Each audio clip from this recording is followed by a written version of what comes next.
MKBHD has proven once and for all that a critic is not a creator. This episode of Daily Persuasion comes on the heels of Marques Brownlee's catastrophic app launch. My friend and colleague, Jose Rosado, he sent me some messages and let me know about the situation that you all would like to hear me speak to. So we have a famous YouTube reviewer as a situation. Just release an app that lets you see how your critics and reviewers aren't actually fit to grade products. Great guy, but there is an issue associated with this launch in that everything that he says is bad about apps and about tech and about platforms, he himself is doing. At GVN Smith on X, formerly Twitter, says, hard to understand someone spending all these years building up the best reputation in tech and then suddenly blowing it all by releasing this ad spamming, location tracking, $11.99 a month wallpaper trash. What on earth? And the memes are, of course, hilarious. Probably my favorite one is a picture of Brownlee, and the text is, that one guy in class who lectures everyone but scores 0 on the exam. That is the situation. So as I said, critics are not creators. I don't know why it makes sense to, of all things, release a wallpaper app for $50 a year. Of all the things, I don't understand why you would do this. There's one thing to launch an app. There's another thing to not launch an interesting one. Now, I am being a little bit ironic here. Am I, in fact, criticizing a creator?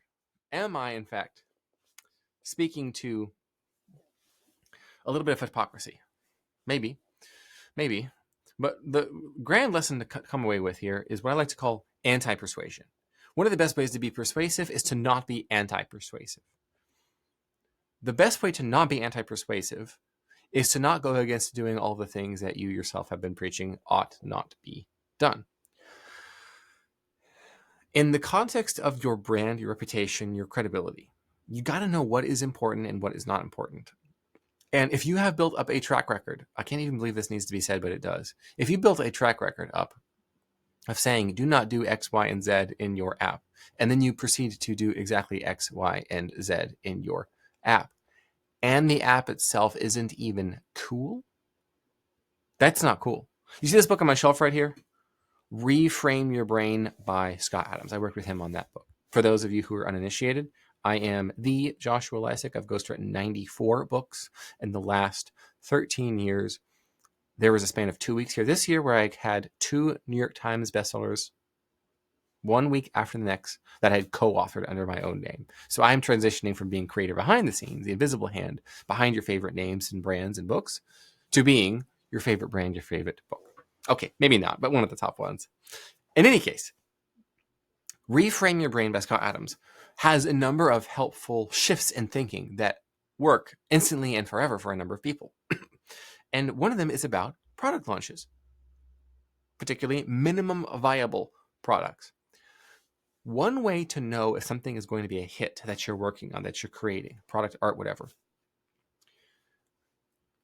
One way to know if it's going to be a hit, in fact, the best way to know if it's going to be a hit is the crappy version is popular. I'll say it again. The crappy version is popular.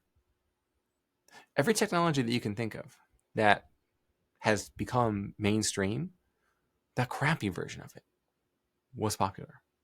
How about cell phones? Back when there was this $8,000 accessory that had almost no utility besides flexing your income, and you couldn't really call anyone.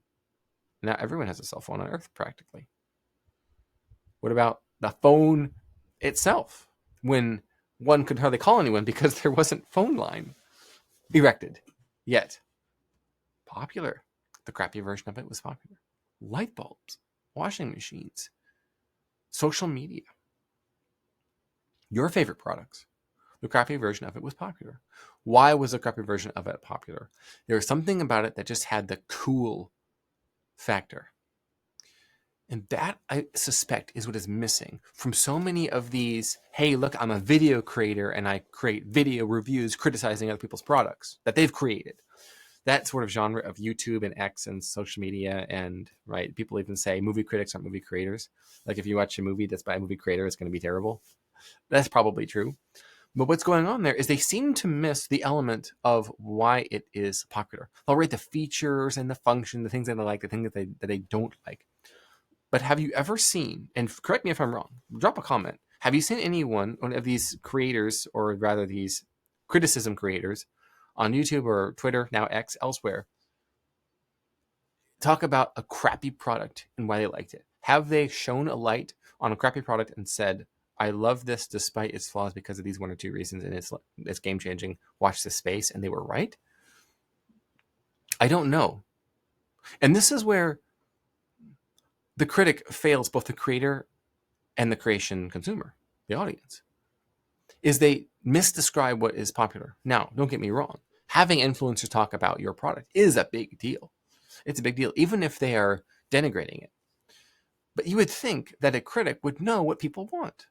And yet that does not seem to be the case. We consistently see creations from critics put them to shame. And it's as if they have no idea it was going to happen. It was as if they were blinded to the fact that they would be hypocrites in public, like Brownlee here, unfortunately for him. I know very little about Marques, but beyond what Jose has shared with me. So, and I looked up some of the material, and I think, yeah, this is not great. This is not great.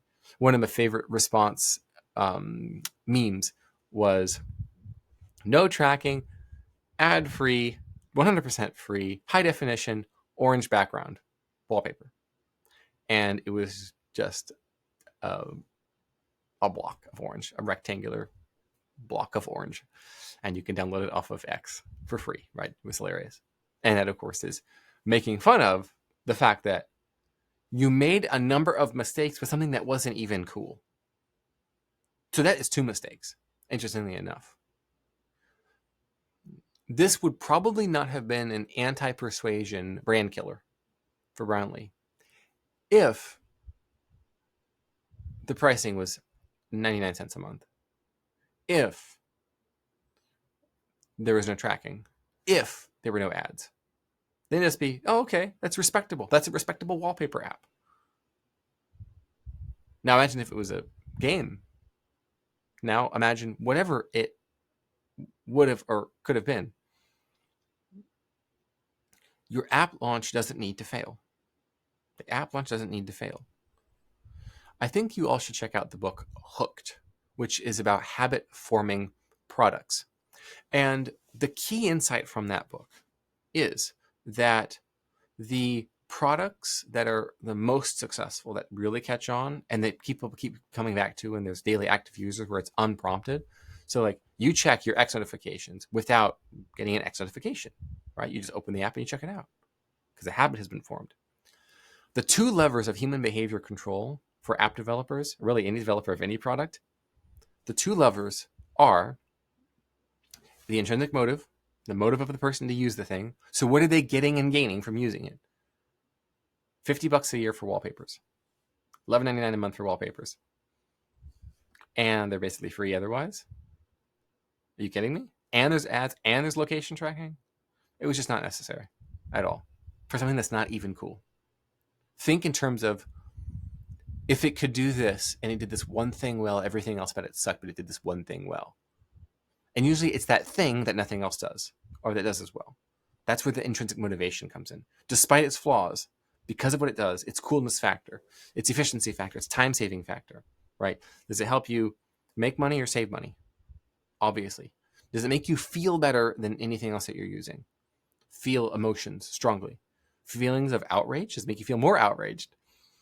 Does it make you feel a sense of accomplishment? Does it make you feel pride? Does it make you feel joy? Does it make you feel like you're participating? Is it a strong emotion relative to alternative apps or programs or creations? And then functional value. Does it do something that nothing else does or does as well? Does it? We've got the functional, the emotional, and the financial value. That comes from a book called Call Your Shots by Thomas J. Miller. Now, you have reading assignments now. But back to Hook. The first lever, as I said, is the motivation. Am I motivated by the promise of value to open the thing or use it myself? And after the motivation drive, comes what? comes the second lever, which I promptly forgotten. No, I'm kidding. I'm kidding. It's ease of using the thing. It's ease of using the thing. If it's $50 a month and everything else is free in that same space, and it's got ads and location tracking, that's not easy to use. No. Remember when Shazam became so popular because it was literally one button? The app was one button. And of course, everyone cloned it, but that's another issue. That app became popular because of the ease of use. And also, you know that it worked well enough to keep using it. So the motivation was there. I hear a song on the radio. I hear a song in a commercial. I'm out and I hear something. I start humming the lyrics. What is the song? How does that go? What is that song called? What's the rest of it? What's the second verse? What are the words of this? I'm going to hum it along. I'm going to kind of sing the melody. It worked it worked for the most part. It worked good enough. So it was easy to use, one button, and the motivation was there. It worked. And I felt cool using it because I could tell people what the name of a song was that they forgot.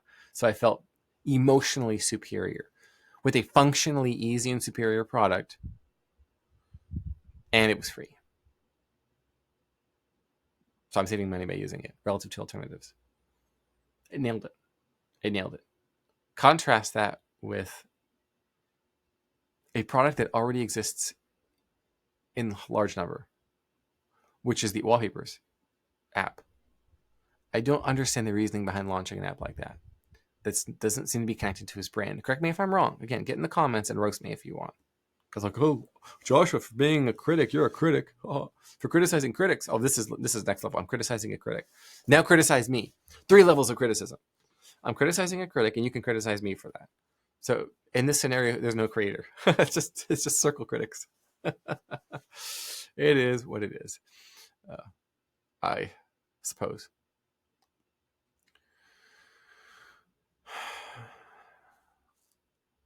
Understand why people trust you and your brand. Why do you have credibility? Why do you have the authority that you do? You may not know. You may not know. And you probably should. You probably should. Now, in my case, one of the reasons people trust me is they don't have deep expertise in books. And I can afford to tell the truth. I don't have to lie. This is one of the reasons that authors hire me to ghostwrite their book.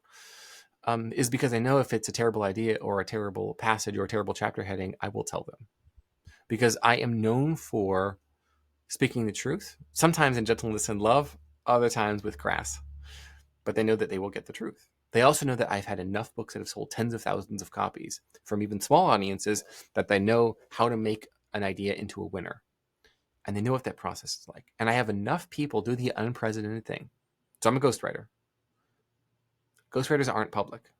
And yet I have 40 videos of clients, happy clients, satisfied clients, coming out and saying, Joshua was my ghostwriter and he should be yours too. He was amazing. Here's 45 minutes of why. That's unheard of. That's the crappy version is popular. Not to say that I'm crappy, but there's not any other ghostwriter that has a reputation like that whatsoever. Tooting my own horn a little bit here, and that's okay. And that's okay. The reason I started this Daily Persuasion channel is because what I do as a ghostwriter is, yes, I produce books, but I'm a persuasive book producer. I'm a persuader for hire, a literary persuader for hire. A book is a long-form sales page. Did you know that? Every page of a book is a sales page. It's 300 pages of sales copy. Did you know that? Did you know that most of the books that make the most money do better at selling people on implementing what's in the book? Imagine that. You have to sell the book for $30, and then you have to sell people on implementing what's in the book. It is perpetual sales. And of course, you have to sell people on getting the results, being mindful of the results, and then telling other people. Because according to Nielsen, 92% of book sales are attributable to word of mouth marketing. So a book has to do with a lot of sales. That's what I'm doing. And it turns out that with all the 90 plus books that I've written across all the genres, current events, pop psychology, science, health, memoirs, business, marketing, sex therapy, you learn a lot about what works to persuade different audiences to adopt different ideas. And so this is a public service and a social experiment. And I want to see if the crappy version of this show is popular.